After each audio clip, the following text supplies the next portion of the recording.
Good day, everyone, and welcome to the Dakubata Showcase of the STEM department. As we wait for everyone to join and get settled, may we kindly ask you to take your seats and please silence your mobile phones. We truly appreciate your patience, and the program will begin shortly, so please stay with us and get ready to witness inspiring stories created by our very own STEM students.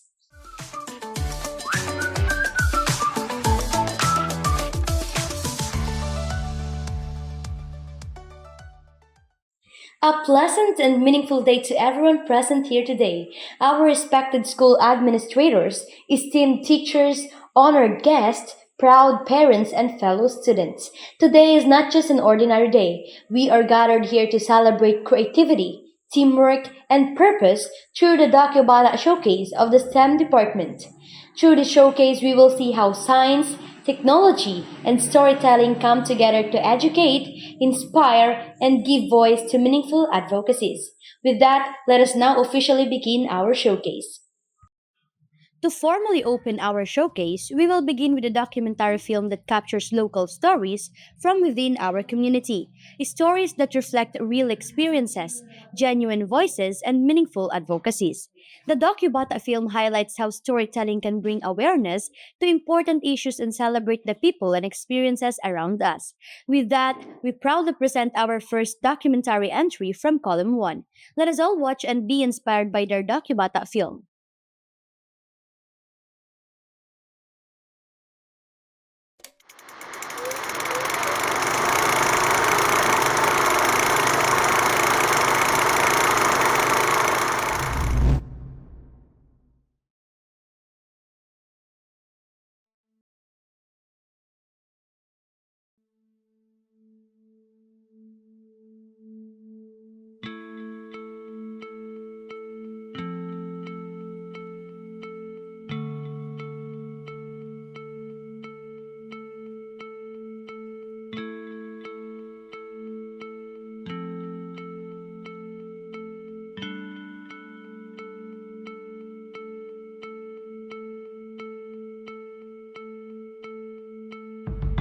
Hindi lamang gulong ang gumugulong, kundi ang kanilang pangarap na pinipilit umusbong. Hindi lamang biyahe ang umaandar, kundi ang kanilang kinabukasan na pinuntahan. At isang nakakamanghang inobasyon ang nagbigay daan tungo sa matagumpay na direksyon. Ito ang kwento ng mga tricycle driver, mga kwentong paglalakbay tungo sa isang kinabukasan na hinabi na sipag at pag-alalay. Ang tricycle ay isang uri ng sasakyang popular sa Timog Silangang Asya.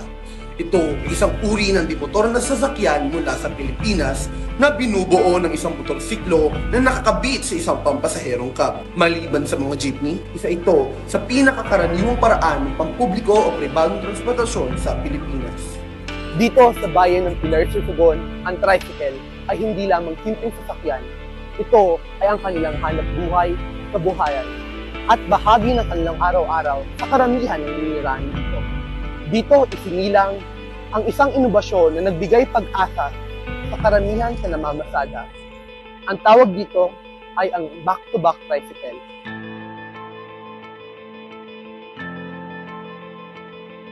Matagal nang kaagapay ng mga taga-Pilar ang tricycle. Ngunit habang dumadami ang mga tao at dumadami ang pangangailangan, kinakailangan din natin ang pagbabago sa pagsakay. Para sa akin, ako kumikita mahigit 1,000 a day. Dahil umpisa akong madaling araw na 4 o'clock a.m. and umuwi ako mga 10 o'clock, something like that. More than 25 years na ako namamasada. Kung tatanungin nyo na kumusta ang buhay namin, mahirap as a tricycle driver. Maraming sakripisyo, dinadaanan namin ang init at ulan para makakuha kami ng pera. Because of my kids, para mapatapos ko. So, talagang mahirap, napakahirap. Nakatunayan, nakapatapos na ako ng 3 teacher and luckily, sila professional na ngayon. We will compare to the small tricycle and back-to-back tricycle. There is an advantage to the back-to-back tricycle. Why? The seating capacity is 6. Sometimes, 8 passenger, kasya sila doon. Mula sa simpleng tanong, isinilang ang ideya. Paano kung lagyan ng isa pang upuan sa likod? Ganito nagsimula ang back-to-back tricycle. Disenyo na gawang lokal, pero may malaking epekto. Para sa iba, mapaiba naman. So, kang design kang halimbawa sa sidecar. Tapos, para medyo komportable man sa mga sakay niya. And then, dakol-dakol na kang makakasakay. Maliban doon sa dati bagang design na saday na sidecar. 2 person lang ang sakay dito sa sidecar. Digdi, mas pinadakol lang.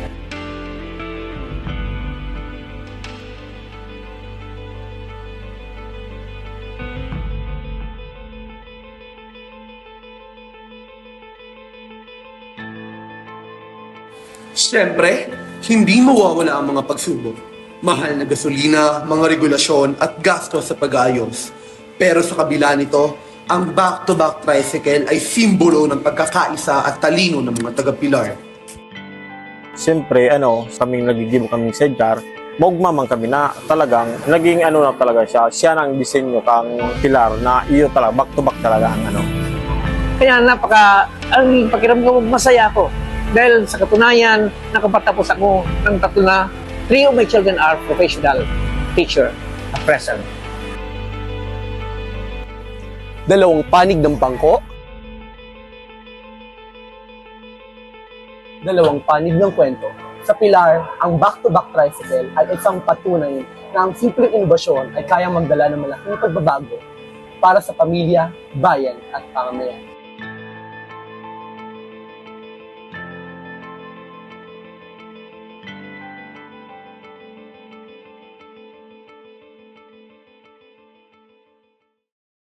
Thank you, Column 1, for that insightful presentation. Up next is Column 2, bringing us another documentary that highlights real-life perspectives and thoughtful interpretation of relevant issues. Let us give our full attention to Column 2.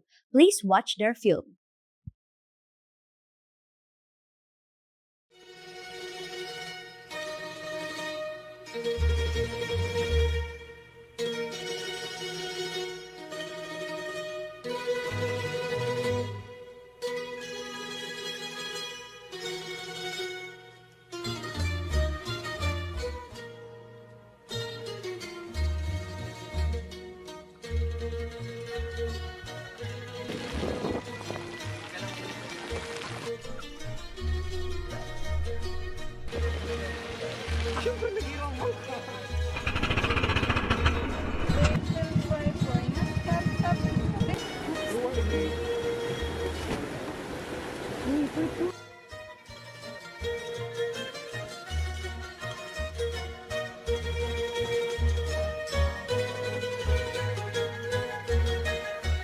Ini ang lugar kan Sitio Tinago kan Barangay San Rafael, Pilar, Sorsogon. Ang lugar na ini ay nasa ibong na dagat, harayop sa nakasanayan ta. Digdi may manamidbidan ang sarong tawo na maski may edad na, nagpapadagos man giraray sa pag-uma.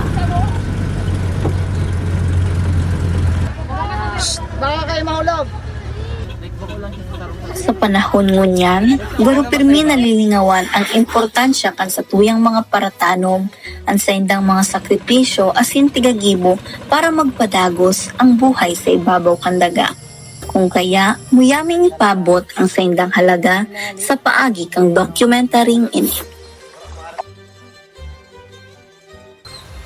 So, ang rules kaya kang farmer, producers of the nation's foods, guardian of God's creation, and protector of the environment. Papunta na po kami ngayon sa bahay ni Lolo Romeo, mga po. Isa po siyang magsasaka o farmer at isa po siya sa mga bayani na nagpapakain at nagsasakripisyo, nagbibigay ng kanilang oras, lakas para po mapakain ng ating mamamayang Pilipino. Isa po siya sa ating mga bayan.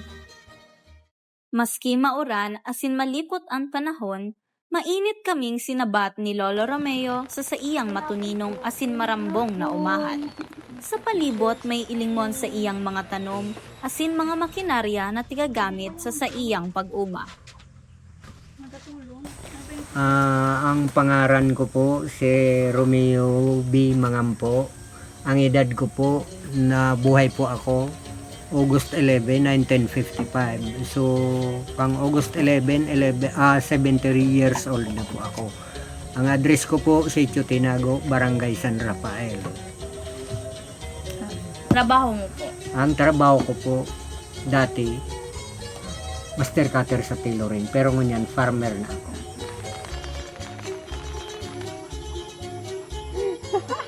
Grabe po di sa farm na ini ni Lolo Romeo. Maglaog mo pa lang digdi mailing mo na talaga na nakulong tanong mga magayono ng tanong bula. Pati ang mga animals na tiga-alagaan niya digdi mga very healthy, mga matataba asin malulusog. So, ang rules kaya kang farmer, producers of the nation's foods, guardian of God's creation, and protector of the environment. Kung farmer ka, dapat aram mo ang role mo. Obligasyon kan sarong paratanom. So dahil kita ang itinao, kung baga kita ang caretaker, ang farmer, kaya kita ang magbabantay. Kan. Lina lang kang yun.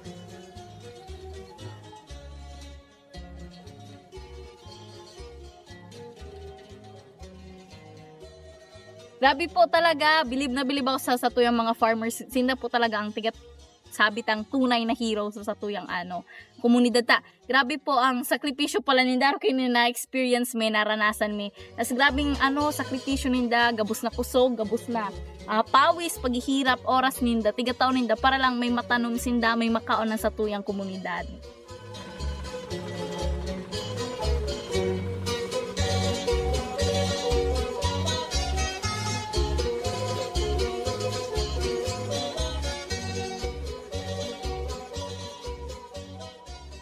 Nakabot akong ligaw, 2 beses ako nag-resource person. 2 kami dyan ng pigkukuha sa rong professor sa University of the Philippines, UPLB. Si Prof. Ted Mendoza. Sa LB? Pero magkaiba ang decision sa pag-organic farming. Siya kaya ang gusto niya maghalo kay synthetic fertilizer pero pigkukontra ko. Inot ang rason na mag-o-organic kita. Ang pinakarason diyan inot ang environment, ang kalikasan. Dapat makatabang kita dapat protect kang environment. Tunay talaga na magayon asin nakakapangataman ang advokasya na pinahiling asin padagos na pinamumuhay ni Lolo Romeo.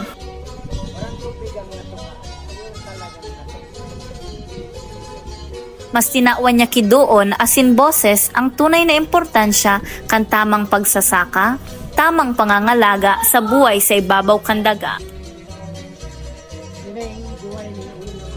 Dapat ang masabutan na ang arog nindang mga paratanom ang siyang nagtataonin buhay sa satuyang dagang kinatitindugan. Buhay ang buhay sa ibabaw kan daga na may padagos na nagbubungkal asin nag-aataman kaini.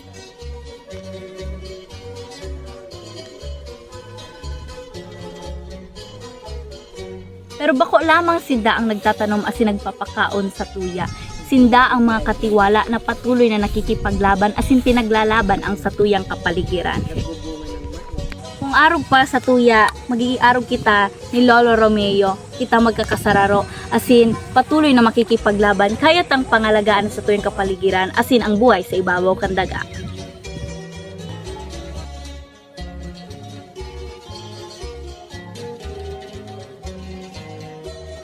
Grabe po talaga ang istorya kang buhay ni Lolo. Sa pagkikiiba misaya, kadakulming na ukudan, kadakulming natutunan na bagong bagay.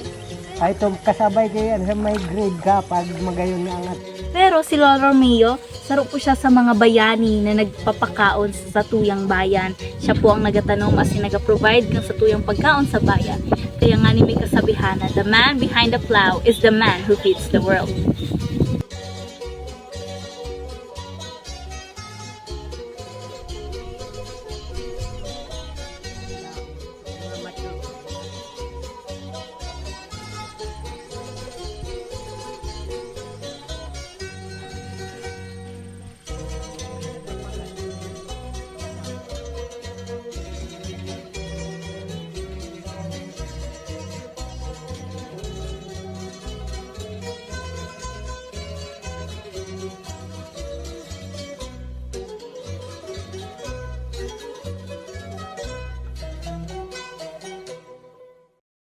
Once again, let us give a round of applause to the previous presenters for their hard work and creativity.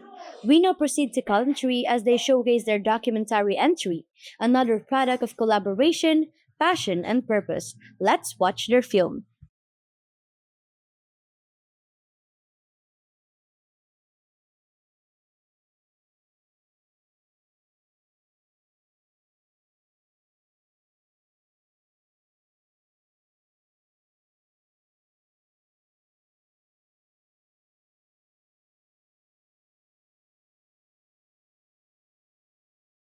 Sa patuloy na pagsibol ng bukas, laging pagbabago ang dala ng bawat bukang liwayway kung saan karamihan sa atin ay umaasang dala nito'y kaginawaan. Sa isang komunidad sa bayan ng Pilar, sumisibol ang pag-asa sa mga kabataang desidido at aktibo na naghahangad ng kaginawaan at kabutihan para sa kanilang kapwa at komunidad. Isa sa miyembro ng mga kabataang leader ay si Sir Jumar Pisino, 23 years old at siya ang naluklok bilang SK Chairman ng Barangay Santa Fe, Pilar, Sorsogon. Ang kanilang sanggunian ay nagkakaisa upang mampanatili at makamit ang mayabong at maayos na pamumuhay sa kanilang komunidad. So the Sangguniang Kabataan was established through Republic Act 742 or the SK Reform Act of 2015. So it was established to give the youth the opportunity in governance and for youth participation. Sila ay nahalal noong 2024 at nagsimula ng magsilbi bilang parte ng SK Council. Ngunit, bago pa man sila maihalal, ang kanilang puso ay malapit na sa pagsisilbi sa kanilang komunidad. Sila ay naging volunteer din sa Brigada Pagbasa upang matulungang magbasa ang mga batang mag-aaral sa kanilang barangay. 2021 ata yun, yung pandemic mismo. So some of my members kayo, pero di pa kami official. Some of my members talagang volunteer na kayo. Kaya kang naging officials kami, mas naging madali para sa mga teachers na itap kami na maging volunteer giraray.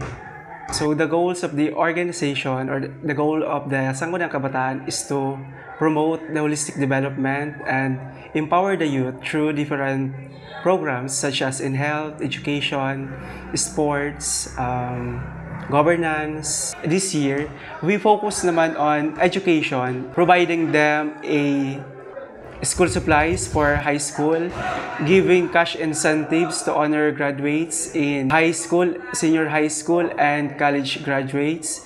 And we also have training for basic life support and first aid.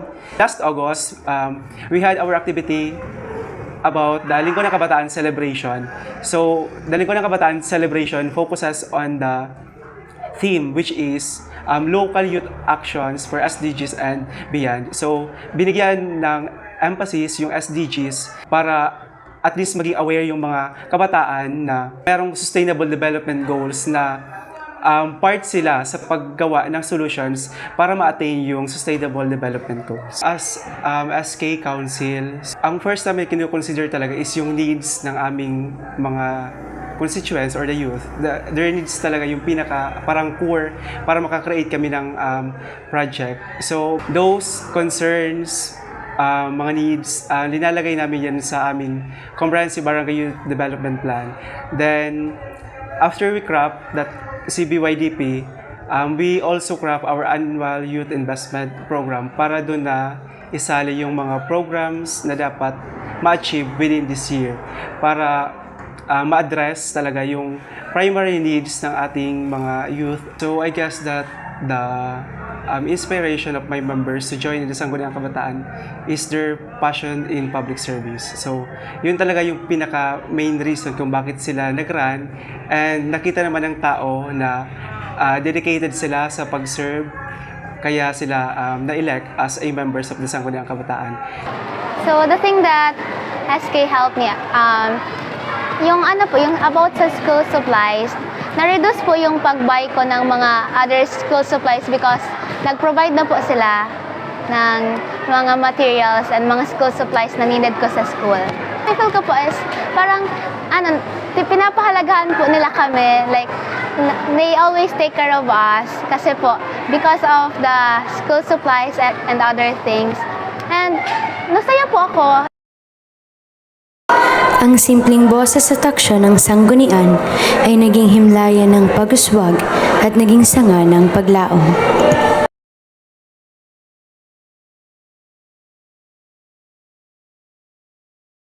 Before we move on to the next set of documentary presentations, let us take a short break to watch a video with a meaningful message. This advertisement promotes values that encourage responsibility, leadership, and positive action that guides us not only as students, but as future leaders. Let us now watch the 4-H advertisement.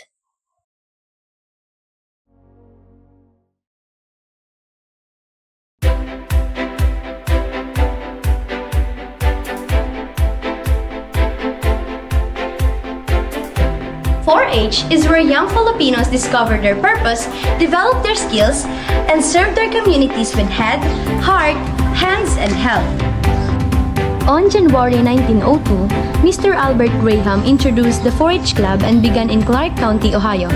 Founded in the 1946, Maria Orosa, a Filipino food technologist, pharmaceutical chemist, and humanitarian, introduced the 4-H Club of the Philippines. The club started as a movement to empower rural youth. Today, it has become a nationwide network of young leaders working together for progress. The 4-H stands for head, heart, hands, and health. Each one represents a commitment to think clearly, care deeply, work faithfully, and live healthily. 4-H Club conducts ceremonies and events to welcome members, recognize achievements, and strengthen camaraderie. UP Diliman Youth in Charge Forum and Competition. Partnership with YESO and Local Government Unit. Project Kaakbay. UNESCO Club Award. Sa 4-H, natutunan ko ang leadership and community service. Dito ko nahanap ang family ko sa volunteer work. 4-H offers opportunities for skill development, livelihood training, and personal growth. Every effort is valued. Members are rewarded for their hard work and dedication to their communities. UP Diliman Youth in Church Forum and Competition. First placer in Regional Video Making Contest. Tayo Awards.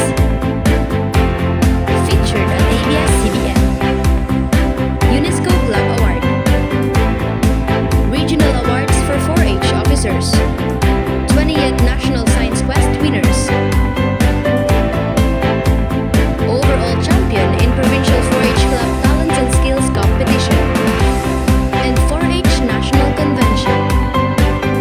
So, napakarami po ng aking natutunan. Natuto po ako ditong makihalubilo, hindi lang sa mga estudyante, kundi pati na rin sa mga guro. Dito ko rin po nakita yung aking self-development.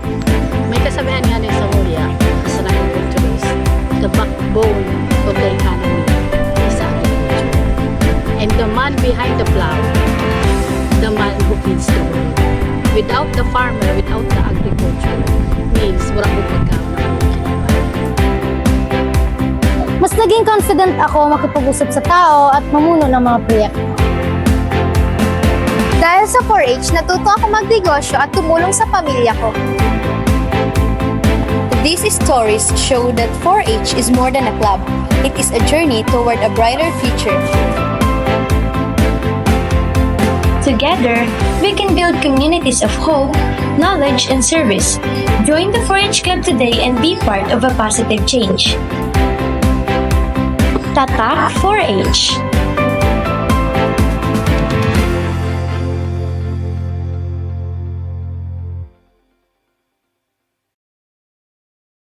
Thank you so much for that meaningful message, 4-H Club of the Philippines, Pilar and Sages chapter. And now, we return to our documentary presentations. Up next is Column 4, presenting a Docubata film created through teamwork, creativity, and dedication. Please enjoy their presentation.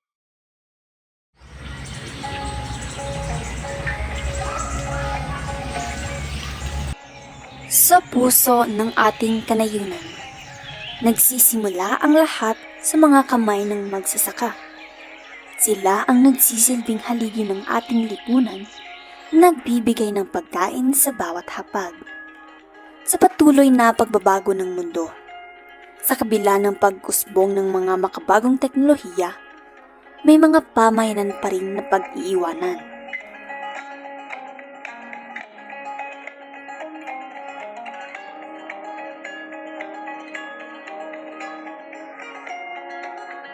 Ngunit sa kabila ng kanilang mahalagang papel, hindi madali ang buhay ng magsasaka. Kaya naman, itinatag ang Rural Improvement Club or RIC. Para mag-organize. So, yun na. Tinipon si mga babae kababaihan hanggang January 4, 2024. Duman na po nag-election kang officer. So, from president down to muse. Tayo po yan muse. Wala lang escort. So, after that, pakaray ko na po sa mga papeles for recognition sa Sangguniang Bayan. And then, after recognition, kumana naman kami sa Gole para sa registration ng association, kang RIC. Miss Gina de la Peña, hindi pa ka member ng LPRIC. Hindi namin alam kung how to plant proper way, yung proper way, yung distance. Kasi may mga distance yan. Tapos kung ano yung mga supposed to be na gagawin before na mag-plant. Then, dakilo sa natutuhan naman dito. Igwa kami nga ng carburizer as fertilizer.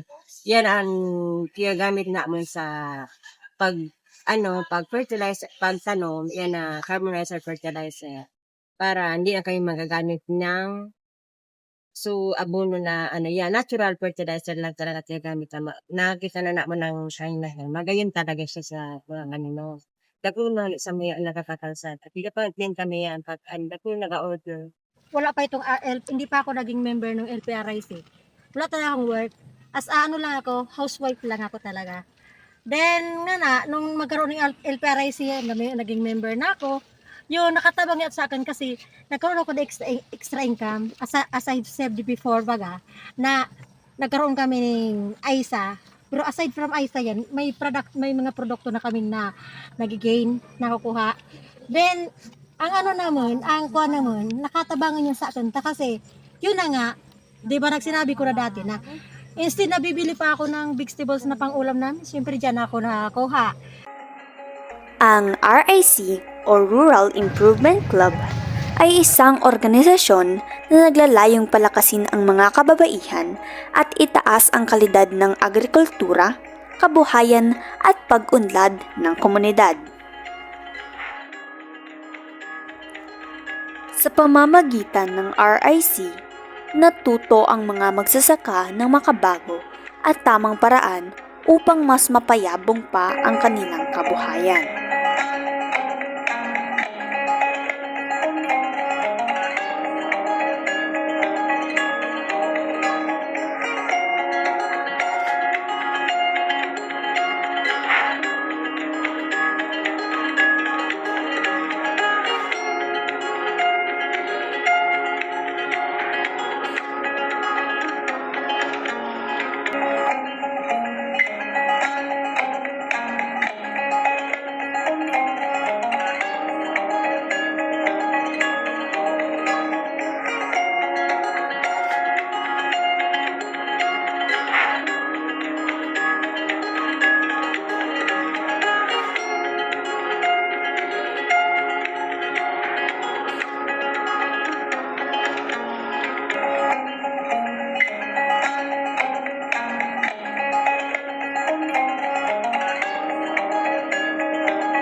Thank you so much, Column 4, for that wonderful Docubata entry. Next in line is Column 5 as they share their documentary film with us, another reflection of the students' commitment to storytelling with substance. Please watch their film attentively.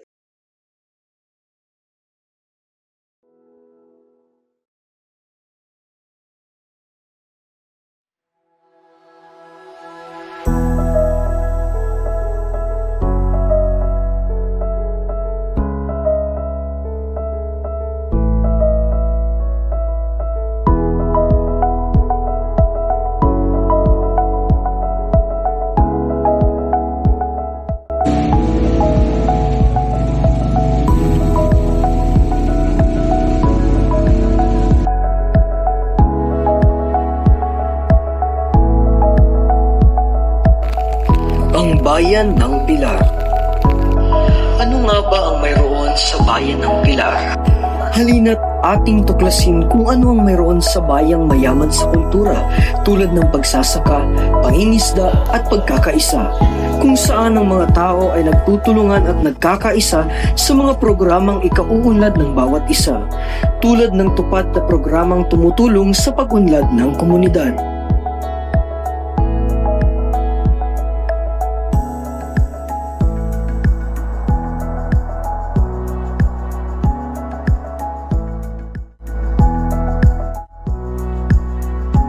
Ang Tupad Program o Tulong Panghanap Buhay sa ating disadvantaged or displaced workers ay isang community-based assistance program na nagbibigay ng pansamantalang hanap buhay sa mga nawalan ng kabuhayan.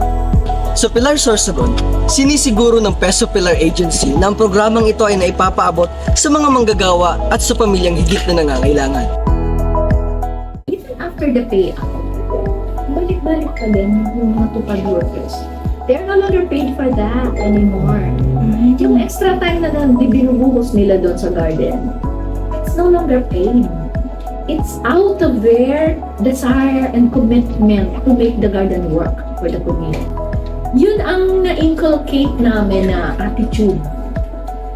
Nawala na yung dati na parang after the 10 hours work, habang naghihintay ng payout nila, wala na mamalasakit sa garden. But because of this, nanilaunch namin na ang apprehension ko lang kasi gustong-gusto nang gumaya ng marami. Problema namin kung paano ma-i-encourage pa din sila. Kasi mahirap ang tao sa mahirap din sila sumunod. Especially if they knew na it's beyond already.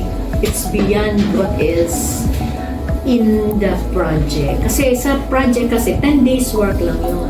Once na it is approved by the mayor, nangyayari. Resources can be accessible and can be a problem.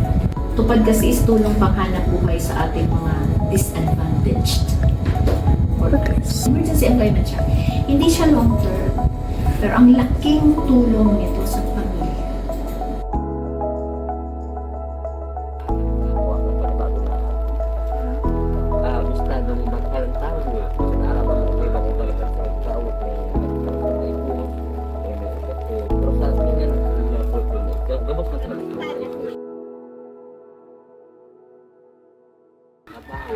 Nakakapagdagdag po ng allowance ng pagpapagdagdag ng pagdagdag po ng racket at kapag dito ng nagamit po ng parang setting budget ng sistema para o ba kapag uubutan ay kamatak na manubli o ba konsyon na mabukata. Mas malinaw nating naunawaan ang proseso at layunin ng programang ito. Ipinapakita nito na sa kabila ng ilang hamon, patuloy ang kanilang pagsisikap na maihatid ang tulong sa mga nangangailangan. Ito ay patunay na kapag sama-samang kumikilos, mas nagiging epektibo ang serbisyo para sa tao. We now move on to our final documentary presentation for today. This last entry comes from column 6, completing our lineup of inspiring Docubata films. Let us give them our full attention and please enjoy their presentation.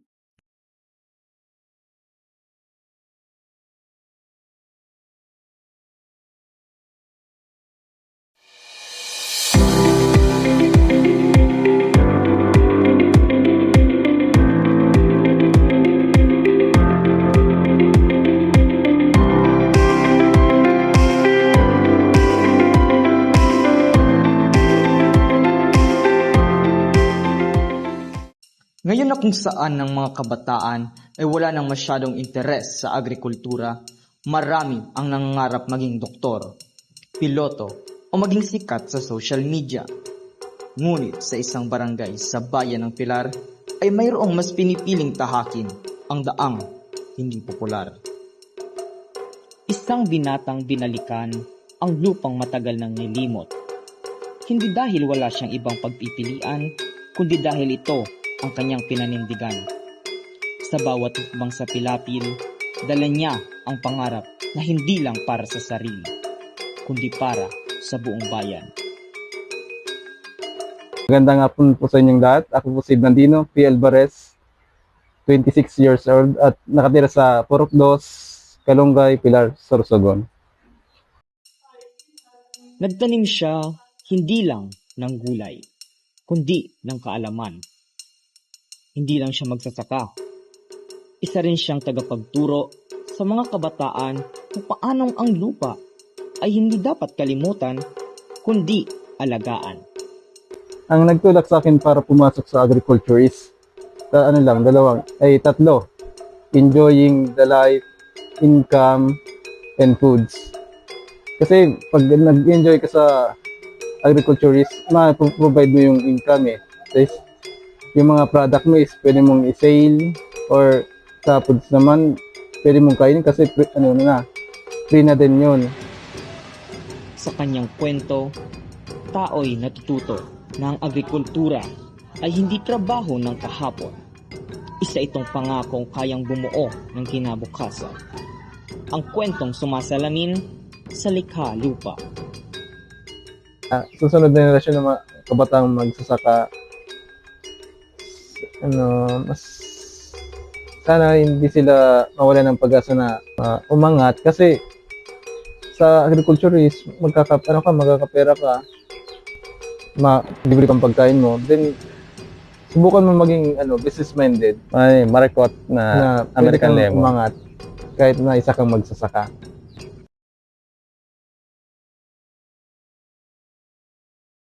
The STEM department's excellence goes beyond documentary filmmaking. Our students have continuously shown outstanding performance in academics, research, leadership, and various competitions, bringing pride and honor to the department and the school. At this moment, let us recognize and celebrate the achievements of the STEM department.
The STEM department is made up of dynamic organizations that represent the core fields shaping our future: science, technology, engineering, and mathematics. Behind each of these organizations are student leaders who inspire, lead, and serve the STEM community with passion and dedication. At this moment, let us proudly introduce the presidents of the STEM organizations. First, leading the science organization, a student who embodies discipline and leadership, our science organization president, Ms. Ella Marie M. Lumberio. Next, representing innovation and digital advancement, leading the technology organization, Mr. James Dwayne Dasilio. And lastly, leading problem solvers and innovators in the field of logic, design, and analysis, the Engineering and Mathematics Organization President, Mr. Saniboy O. Ulanyo. As we come to the end of today's DocuBata Showcase, we extend our heartfelt gratitude to everyone who made this event possible. Our school administrators, advisor, organizers, student filmmakers, and of course our supportive OCHENs. This showcase proves that STEM students are not only thinkers and innovators, but also storytellers who use their voices to create impact and inspire change. Once again, thank you so much for being part of our DocuBata Showcase, and may the stories you witnessed today continue to inspire curiosity, creativity, and commitment to meaningful storytelling. Have a wonderful day ahead and stay safe, everyone.